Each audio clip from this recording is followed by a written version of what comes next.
હંસલો રે અચિંતાનો કેટલા કેટલા ભજન ગાવા હે આરે કાયાનો હિંડોળો રચિયો ડગમગ ઝોલા ખાઈ રે માયલા હવે ચેતી હાલો ભાઈ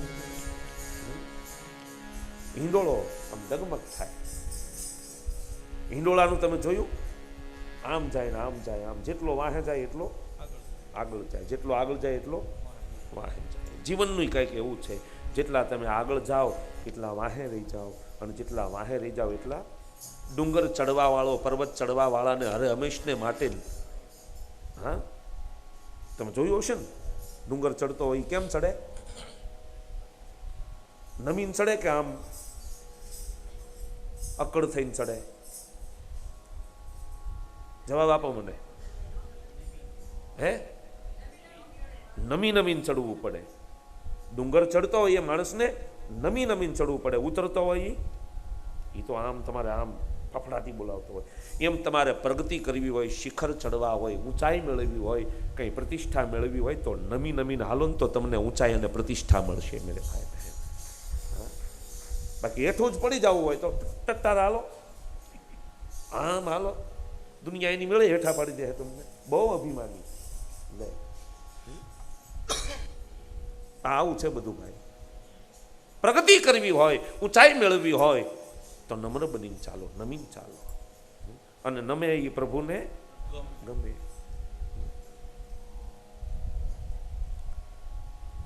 કહેવાનો મારો સ્વર એ છે કે યુવાનીને અખંડ રાખવી હોય તો નમીને ચાલો આખી જિંદગી નમ્રતા કેળવી લો બસ અયોધ્યા કાંડ એ યુવાનીનો કાંડ છે યુવાન મિત્રો માટે તો બહુ કહેવામાં આવ્યું છે ઉત્તિષ્ઠ જાગૃત એવું કહ્યું છે કે જાગી જા હે જુવાન ભારત દેશની માં ભૌમની રક્ષા માટે સંસ્કૃતિની રક્ષા માટે ધર્મની રક્ષા માટે એ જુવાન હવે તારે જાગવું જ રહ્યું નહીં જાગે તો વિદેશી આક્રમણો અત્યારે વધી ગયા છે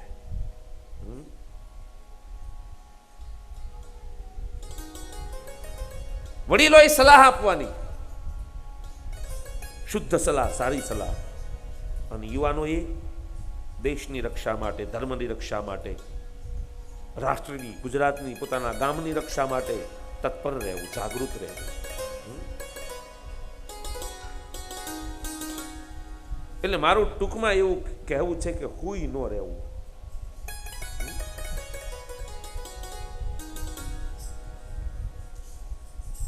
આ ફાળ્યું નાખ્યું માથે ઓછી કે આ લાંબા થયા એટલે ઘણાને આદત જ હોય એક મોટો મંત્ર પોતાના દિલમાં સ્થાપ્યો હોય ખાઈને હુઈ જવું મારીને ભાગી જવું આટલા પૂરતી ભગવાને આપણને આ જિંદગી આપી છે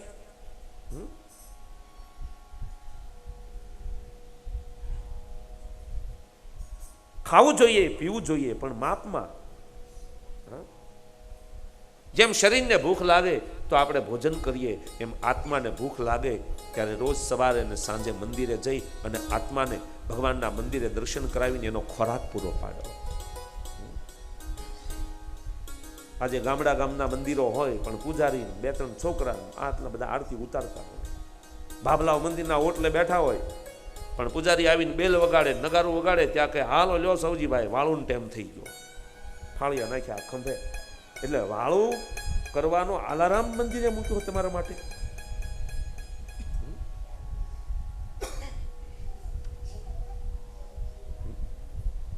મંદિરે ન જવું દર્શને ન જવું સારા ધાર્મિક પ્રસંગો થતા હોય ત્યાં આપણને આળસ ટાઈમ નથી છેલ્લે ઓલા લેવા આવે ત્યારે કહે છે ને કે ટાઈમ નથી એમ ત્યાં તો કાંઈ નહીં હાલે તારું ગમે એટલો વ્યસ્ત હઈશ પણ પ્રસ્ત થઈ જઈશ અને તસ્ત થઈ જઈશ એ ત્રસ્ત થવું વ્યસ્ત થવું કષ્ટ થવું એના કરતા જીવન આપ્યું છે મસ્ત થઈ જાવ ને સાહેબ મસ્તીથી જીવો યુવાનીને અખંડ રાખવી હોય તો પહેલું જ તુલસીદાસજીનું આ સૂત્ર છે યુવાનોનો આહાર સારો હોવો જોઈએ યુવાનનો સાત્વિક અને શુદ્ધ આહાર જેવું તેવું ખાઈએ નહીં જ્યાં ત્યાં ન ખાઈએ, ઊભા ઊભા ન ખાઈએ. આપણી સંસ્કૃતિ ના પાડે છે બેસીને જમવું, અને એ પણ વિવેક સાથે. કારણ કે આપણે સનાતન ધર્મમાં, હિન્દુ ધર્મમાં અન્નને દેવ કીધો છે. અન્ન એ બ્રહ્મ છે. અન્ન એ ઔષધિ છે. ડોક્ટર તમને દવા આપે પણ એ પણ પહેલા એમ કહેશે કે ભાઈ ભૂખ્યા ન લેતા, ખાઈને ખાજો દવા. એ દવા ઔષધિ હોય તો ડોક્ટર શું કામ કહે છે કે ખાઈને લેજો એમ? પહેલી ઔષધિ એ છે. એ તું નહીં જમે તો દવા કાંઈ અસર નહીં કરે. એટલે યુવાન મિત્રોનો આહાર શુદ્ધ ભોજન, જ્યાં ત્યાં જેવી તેવી વ્યક્તિના ઘરનું ન ખાવું. ટૂંકમાં એમ કહું કે હરામનું ન ખાવું.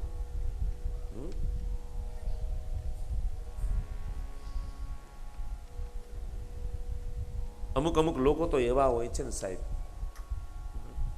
બીજાનું મળે ત્યાં સુધી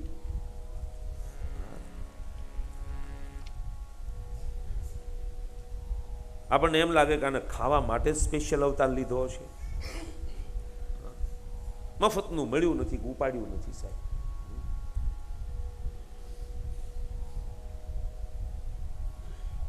આપણને તો 2, 3, 5, 7 રોટલી તો ન ખાઈ શકે ત્યારે કોઈ, પણ 2 થી 3, 4 રોટલી ખાઈએ ને તોય આપણું આમ પેટ આમ ભારે થઈ જાય કે હા 4 રોટલી ખવાઈ ગઈ. ત્યારે અમુક અમુકના પેટ કેવા છે, ચેકડેમ ખાઈ જાય, સિમેન્ટની ગુણ્યું ખાઈ જાય, ડામર રોડ ખાઈ જાય, નાળા ખાઈ જાય, હે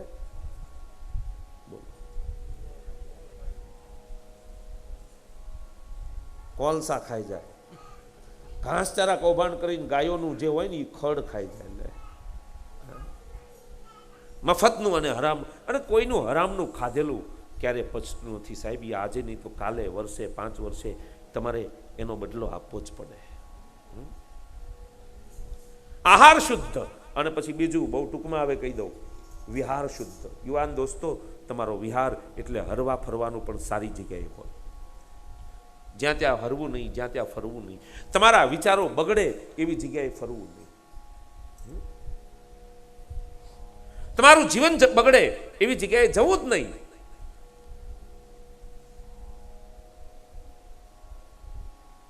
વિહાર ચોખ્ખો. અને ત્રીજું, યુવાન દોસ્તોનો વ્યવહાર એ શુદ્ધ હોવો જોઈએ. ગમે એમ થઈ જાય પણ કોઈની સાથે કોઈ દિવસ વ્યવહાર ન બગાડવો. કદાચ કોઈ 2-5 માણસો તમને ગમે એમ કહી દે એ આવો છે ને તેવો છે ને, એ એના મોઢે બોલે બોલવા દઈએ, આપણે આપણું વ્યવહારનો બગાડવો. એને પસ્તાવો થવો જોઈએ કે મેં આને કીધું એ ખોટું કહી દીધું. જેને ભજન કરવું છે, ભક્તિ કરવી છે, એને સાંભળવાની તૈયારી રાખવી જ પડે છે. આ દુનિયા છે ભાઈ. કંઈ અમે અહીંયા વ્યાસપીઠ ઉપર બેઠા એટલે કંઈ બધા સારા જ કહેતા હોય એવું અમારે માની નહીં લેવાનું, એ ભૂલ નહીં કરવાની. 5-25 એવા પણ હોય કે જે એવું કહેતા હોય કે આવડાનો કાંઈ ધંધો જ નથી,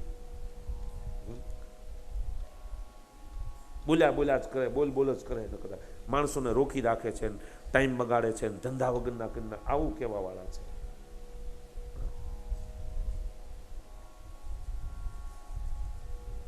પણ સાંભળી લઈએ. 2 કાન એટલે જ આપ્યા છે કે આ કાને સાંભળીને આ કાને કાઢી નાખવાનું, બાયપાસ કરી દેવાનું સીધું. ઉતારવું શું કામ જોઈએ? વ્યવહાર કોઈની સાથે ન બગાડવો. જેને ભજન કરવું, ભક્તિ કરવું, એના માટે માં ગંગા સતીએ કહ્યું છે કે